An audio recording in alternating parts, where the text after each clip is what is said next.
His name is synonymous with blues. His music made him one of the most iconic figures in his genre. He is cemented as a legend. And yet, very little is known about Robert Johnson.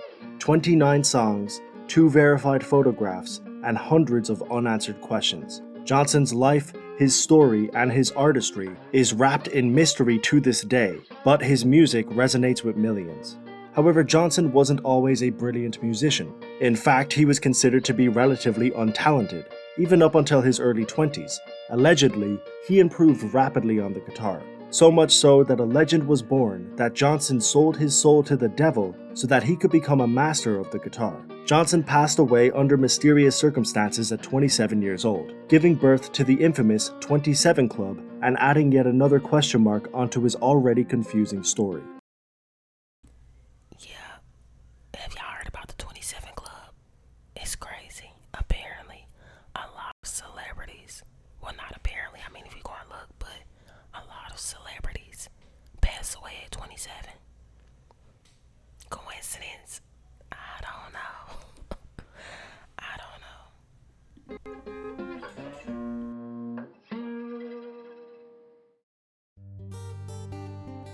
Robert was born on the 8th of May, 1911, to parents Julia Dodds and Noah Johnson in Hazelhurst, Mississippi. His mother had already given birth to 10 kids with her husband Charles, but Robert was born out of wedlock, illegitimately, and had a father who he most likely never met or spoke to. His stepfather, Charles, was a reasonably successful landowner, but after getting into a dispute with a lynch mob, he was forced to move to Memphis, and Robert would eventually be sent there to live with him until he was around 8 or 9 years old. At that age, he moved back to Mississippi to live with his mother and her new husband, Dusty Willis. In his teenage years, Robert began to gain an interest in music and dabbled in some different aspects of it. He learned the basics of the guitar from one of his brothers, and he was cited as being a talented harmonica player. We can also assume that he was writing songs and singing during this time. But all of this wasn't very appealing to his new stepfather, who wanted him to work on the plantation fields.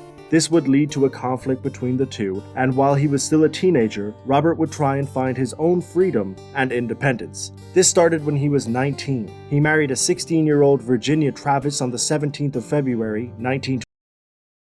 I think it is very important as a parent. Like, I get it. Yeah, you want your son to help work on the family business and stuff too, which that's fine, but I think it is very important that you also let them explore their own interests and topics and stuff too as much as possible. 29, but unfortunately, she would die a year later while giving birth. Robert was now a 20-year-old widow with a stepfather he didn't like, a father he never met, and a wife who had just passed. Wait, my bad. Let me back that up because I stopped at a bad spot. What happened? Oh, it's his wife, not his mom. Let me see.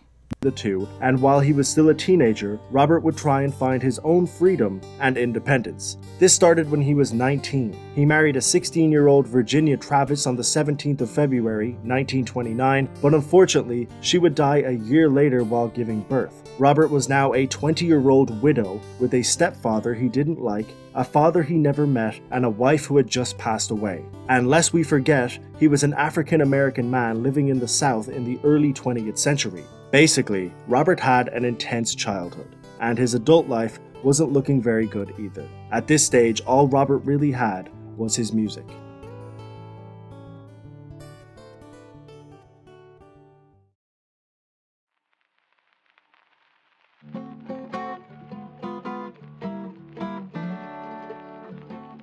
It was around this time that legendary blues icon Son House moved to a town that was near where Robert lived.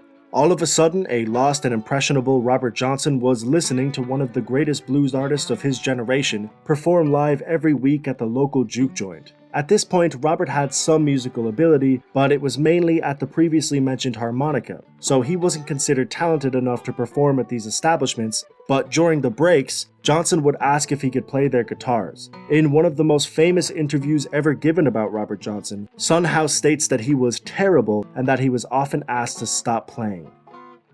He'd follow me and Willie around on Saturday night, Willie Brown.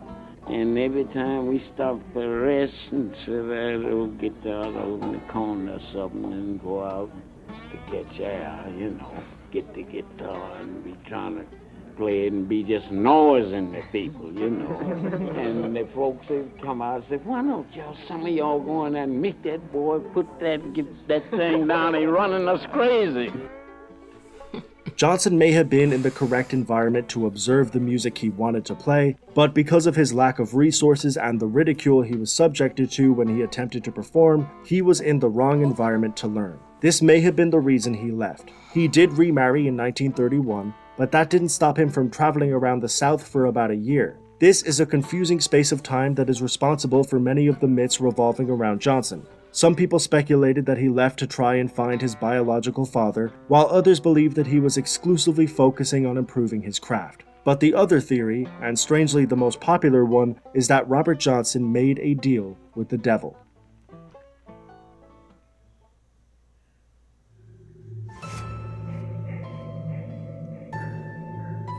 The story goes that Robert Johnson went to a local crossroads with his guitar before midnight. He started playing his songs, and at midnight, the devil appeared. The devil took the guitar and tuned it, played a song, and gave it back to Johnson. This was the transaction, the turning point for Johnson as a musician. He had given up his soul to the devil himself and was a master of guitar. But with this, his soul was doomed to hell and an untimely demise was in his future. The reason people believe that this is what happened is because of a man named Liddell Johnson, who in 1971 said that this was the way to sell your soul and that his brother Tommy had actually done this. There was no relation between Tommy and Robert, but that didn't stop.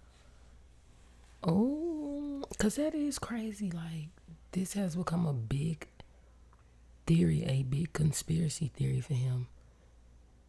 Do y'all believe that you can actually sell your soul? I mean, there's different ways to sell, that people can consider you selling your soul, like selling out, going against your morals and values, right? But like, do y'all believe that you can actually like transactionally sell your soul to the devil in exchange for like the riches and all of that in the world? Like, do y'all believe in that type of stuff? Stop people from taking this tale and attaching it to Robert's name. At least that's how the story goes. It's obviously a far-fetched tale, but it shows us how impressive and quick Johnson's improvement must have been. The only way the public were able to justify his talents was with a story that was this insane, which in itself tells us why Robert Johnson was so good. One thing is almost certain. Between the years of 1930 and 1932, something happened that made Johnson go from being considered embarrassingly bad to one of the greatest guitarists of all time. When he finally returned to play for Son House, nobody was telling him to stop. He was so good, when he finished, all our mouths were standing open. Maybe he just practiced like every day, consistently, all day, around the clock. I mean, because how long, I'm going to look it up. Let me play this for y'all. I'm going to look up how long should it typically take for somebody to become really, really good at guitar. I had a guitar too, y'all. Back in high school, I had a guitar. I had the little amp and everything. I took guitar classes, but I didn't take enough classes because it's like the classes you take like when you in school, like one of those little recreational little classes they give you or whatever. But I didn't. That wasn't enough classes for me to, excuse me, really good at it like that. But yeah, guitar is one of those things that I've always wanted to learn how to like do and play and stuff. But yep, never really learned though. I don't know. Maybe I might get back into it one day.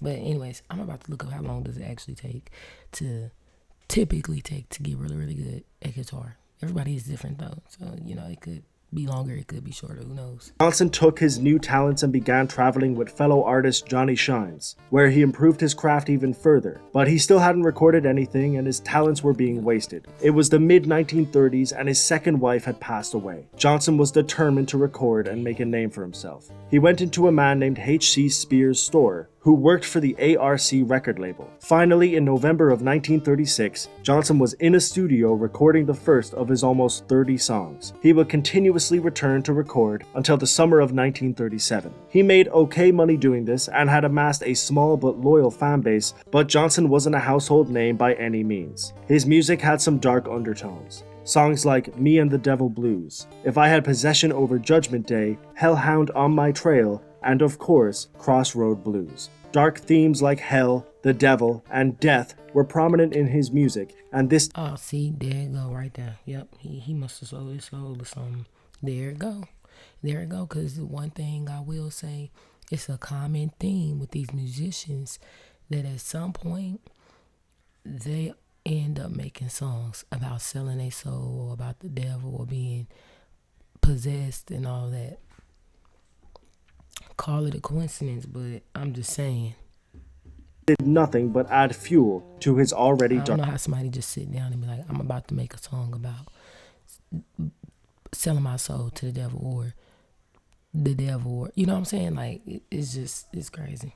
image. But this was par for the course for blues. These weren't new thematic explorations, they were cemented attributes of the genre, but people emphasized Johnson's dark lyrics to add to the narrative, even though there were hundreds of similar acts doing the same thing. Regardless, the recordings were done, and unfortunately, that would be Johnson's entire discography, because a year later, he would die.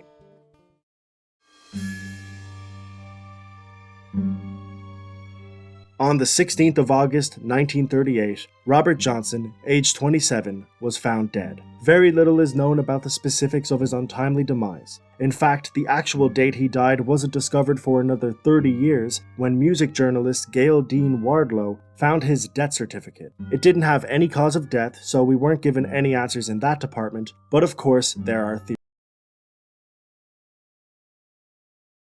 theories. The first theory, which is the most plausible and the most boring, is that Robert died from untreated syphilis that he had inherited from one of his parents. My bad. I was saying that it said 26, y'all. So where are they getting 27 from on the birth certificate? The birth certificate, on the death certificate? If that was a picture, you know, what he just showed, it showed 26 age. It was a common problem for low-income families at the time, and it's entirely possible that Johnson was a victim of this. But if you haven't figured it out yet, nothing is ever black and white with Robert Johnson. And as you probably expected, there is a second theory that Johnson was murdered. Johnson had been performing for a few weeks at a country dance that was only 15 miles away from where he was found. Allegedly, he was flirting with a married woman at these dances. Her husband gave Robert a drink, but Sonny Boy Williamson, a fellow musician and friend of Johnson, slapped the drink out of his hand and told him that it was dangerous to accept drinks from unknown people. Johnson was angry at Williamson for doing this, and he accepted a second drink from the husband, which he did consume. Williamson wrote You a fool. Oh, you a fool. Account about this, and he was a well-respected figure of the blues community who had a confirmed association with Johnson, so it is entirely possible that he was telling the truth. Whether Johnson was actually poisoned is a different story altogether. However, Robert Mac McCormack, a notable blues researcher, claimed that he tracked down the man who killed Johnson and actually got a confession from him. He declined to reveal the name or release the confession, which seems like a strange thing to do. If you were a blues researcher and found out who killed one of the genre's biggest icons, it's very strange that you wouldn't release that information. But these accounts and statements have made this second theory more believable, and a lot of people do believe it to be true. Either way, the end result was the same. Johnson had passed at the young age of 27, with very few answers as to what happened, concluding his already insane life with an ending that was incredibly unfortunate and untimely, but morbidly fitting for such a mysterious and interesting character. Some of his friends, associates, and peers wouldn't find out about his death for a long time, not until they looked for him and realized through word of mouth that he was gone. It seemed as if Johnson would fade into obscurity. For 2 decades after his death, he remained a relatively unknown figure in the music world, but in 1961, Columbia Records released the album, King of the Delta Blues Singers, a compilation of Johnson's work that would achieve immense success and bring his music to a wider audience. It was widely considered to be one of the greatest albums of all time, and it solidified Johnson as a blues legend. He was finally recognized, and while he wasn't able to enjoy the fruits of his labor, the world could enjoy his work and admire his greatness. His dream of becoming one of the greatest blues artists of all time was finally realized.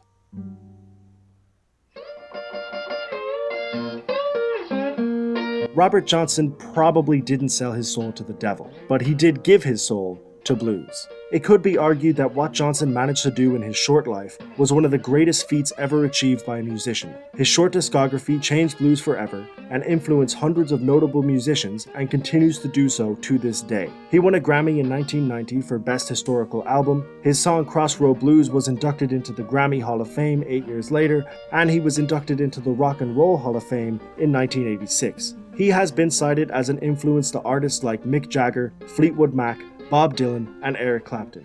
He did all of this in a very short span of time, with a life that was as difficult as any. He overcame it all and persevered to become one of music's most important icons. It's very difficult to distinguish fact from fiction when it comes to this man. The historical inaccuracies, conspiracy theories, and sheer lack of any substantial documentation make his story a confusing one, but one thing is for certain: Robert Johnson was a legend. Well, I'm going to say this. First of all, I looked up how long does it take to become really good at the guitar. It says becoming really good at the guitar typically takes 1 to 3 years of consistent focus, practice. Reaching this milestone allows you to comfortably play complex songs, my bad y'all, navigate the fretboard, improvise, and express your own musical ideas. Okay, so didn't they say he disappeared for like a year or two?